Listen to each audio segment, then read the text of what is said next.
thinking that this was just a Bush thing, that he was going to enact martial law and declare himself the Fuhrer. And the reality is these executive orders, Barack Obama has never addressed, that deal with some of the martial law provisions and the wiretapping and the torture.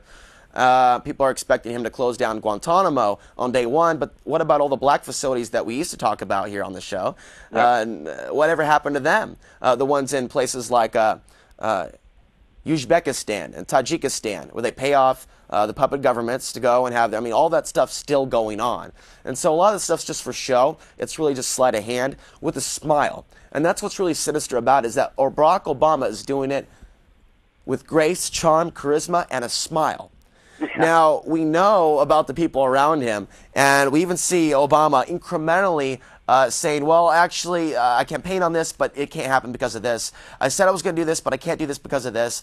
My hands are tied. It was just Bush's fault. And you're going to hear more of this. It was just Bush's fault stuff in the future. So for a while, I mean, he's got an 80% popularity right now. It could be 15% next year. And so there'll be riots. Now, if they have riots as a result of what Barack Obama, the Messiah, has done, again, sign over control perhaps of our country, infrastructure, things of that nature, you will see race riots, because there will be people like the first caller that might perceive the problem to be African Americans. Right. Now, I'm not saying that he might think that, but there are those that do. I see their blogs, and in fact, some of you know about the Republic Broadcasting Network on the internet, and John Stottmiller runs that network. And they have recruited a couple white supremacists that are now doing shows on that network, talking about stringing people up and whatnot. And you're starting to see a lot of this rhetoric ramp itself up. I'm going to tell you, brother, there's going to be a lot of gangsters here in Oregon, not just the United States, organized crime groups that will have different racial ideologies. But in reality, they'll be here to hunt and pillage and take whatever they can in this state that is breaking down at this point. Oh, yeah, and absolutely. So the law enforcement guys, they're out there getting tickets. They're out there getting money. They're out there trying to pull me over. They're out there trying to pull you over. They ain't going to be there to stop somebody from a break-in. Some guy's breaking into a house, find a girl by herself, no gun, gang rape her, and fucking here it hits the paper.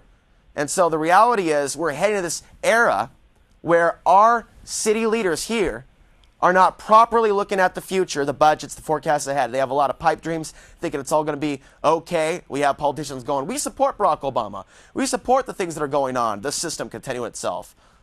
Well, the reality is we're not choosing the lesser of two evils, because we're still voting for evil. They just, in the media that they own, create a greater evil and push the sheep one direction to the only guy that seems to be able to do anything about it. Well, we didn't make the choices that were up there in the first place, did we? And we don't know that vote fraud wasn't involved in the election either. We didn't see a whole bunch of people screaming about that. I mean, a system that illegally got Bush into office 2 times in a row, all of a sudden that just went away? It didn't go away. Debo just changed their name. Exactly. You know, it's as though I see the president-elect is an incredible orator, and I respect him very much for that. Having been in sales the majority of my life, I really respect anyone's ability to, as yourself, for that matter. But you got to back it up with facts and action. It just can't be rhetoric. Adolf Hitler used rhetoric, and it took him a good 6 years. There is one thing.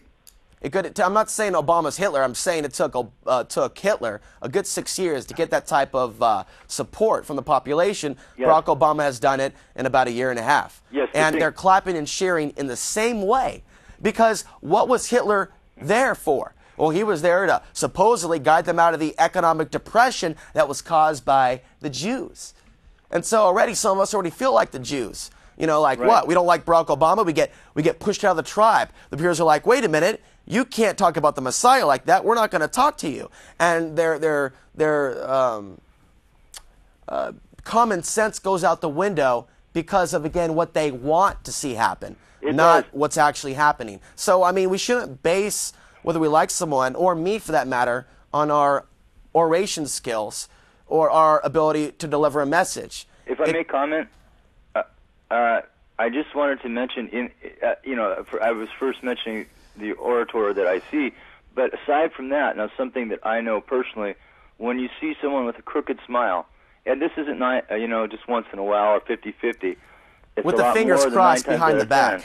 When someone wears a crooked smile, they're in in the business. They're connected in a not a good way, okay? Yeah. And when you look at President-elect Obama, you will notice, if you allow yourself, anyone will, he does wear a crooked smile from time to time, and it's a wise guy's smile. Anyway, I'd like to leave you on that note. I want to thank you for your good work, and please keep it up. Thank you. I want to add to that, Barack Obama, in a number of speeches, he was talking about, he would put his hand up like this, in a somewhat religious manner, hold the microphone like this, and he will evenly rotate his body as he says to us. Again, they give you a little bit of truth, and they say, we have bigger terrorists to fight, not just Hamas, not just Al-Qaeda, not just Hezbollah. And then he goes back into his spiel. And it was very clear when he was debating with Mike Gravel and Dennis Kucinich that using nukes against Iran, it's not off the table after Mike Gravel confronted him. And you can find that on YouTube. And so a lot of this stuff is sleight of the hand. People are looking at the major headlines you're seeing from the Oregonian, and it's giving them a wonderful feeling. Oh, Barack Obama's going to ask for another couple $100 billion. It's for us, yes.